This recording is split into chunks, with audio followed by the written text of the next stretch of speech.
Kata ulama, kenapa kita perlu menceritakan kisah orang-orang soleh? Di Bangil ada Al-Habib Abu Bakar bin Husain As-Segaf. Beliau ini adalah murid daripada Al-Habib Abu Bakar bin Muhammad As-Segaf Gresik. Ya. Ma'ruf Al-Habib Abu Bakar bin Husain As-Segaf yang seumur hidupnya beliau telah mengkhatamkan Ihya beberapa kali bahkan.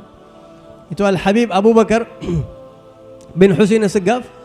Di rumah beliau kedatangan Al-Habib Abu Bakar bin Muhammad dan Habib Husain bin Muhammad Al-Haddad bin Tahir Jombang dan juga beberapa aulia pada saat itu di rumahnya. Kemudian diperintahkan oleh guru beliau Habib Abu Bakar Segaf untuk buka majlis Ihya Ulumuddin di rumahnya. Ya Abu Bakar, iftah majlis Ihya. Kamu buka majlis Ihya Ulumuddin, baca bersama orang-orang di sekitar kamu. Baik Habib, dia buka. Setiap hari Senin sampai hari Kamis, itu setiap pagi beliau bersama orang-orang murid-murid beliau baca kitab Ihya Ulumuddin, setiap 1 tahun khatam.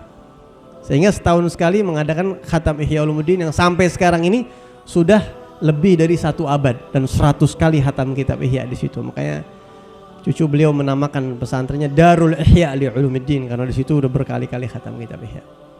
Ketika beliau pertama kali membuka majelis Ihya Ulumuddin di rumahnya, beberapa orang-orang di sekitar tetangga-tetangga beliau ini mulai mencibir beliau.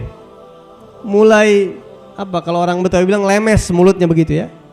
Ada aja tuh yang diomongin.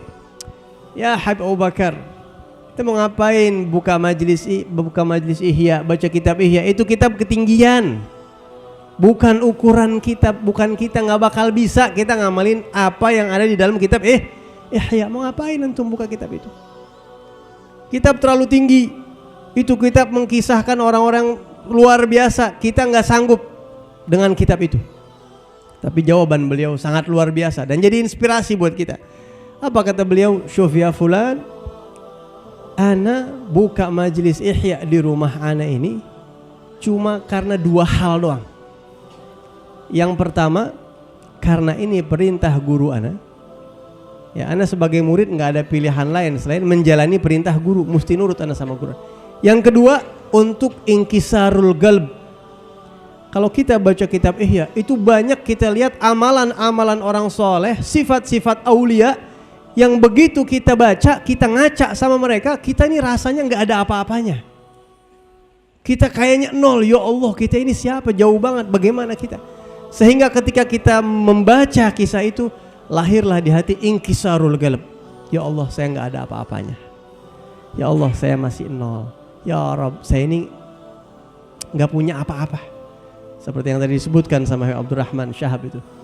Ya, sampai kepada tingkatan yang ketiga tuh orang kalau udah ilmunya tinggi, ya Rabb saya ini nggak punya apa-apa. Baca kitabnya ini kan fulan Habib fulan.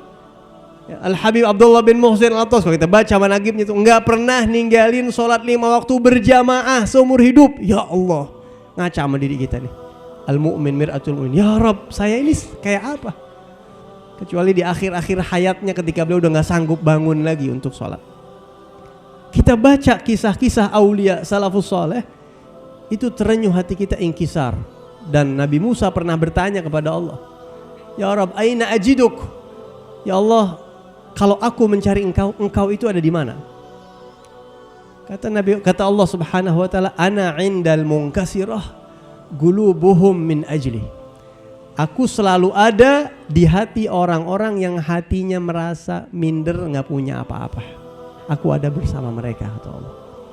Jadi ketika kita baca kitab Manhaj Zawi, baca kitab Ihya Ulumuddin, baca kitab-kitab salafus saleh, maka kita akan merasa, ya Allah saya nol nih. Siapa saya? Kita ngaca kembali kepada diri kita masih nol. Jadi kata Habib Abu Bakar bin Husain, saya buka majlis Ihya tujuannya cuma 2. 1 perintah guru, yang kedua biar saya ngaca sama orang-orang soleh sehingga saya merasa saya nggak punya apa-apa. Kalau besok-besok ana bilang sama ente, ada lagi ana buka majlis Ihya tujuannya ente jangan percaya sama ana nggak punya apa-apaan. Jadi apalagi buat ngamalin sangat jauh. Minimal seperti itu. Tapi dengan kita enggak mustahil bagi Allah untuk memberikan kita taufik untuk mengamalkan.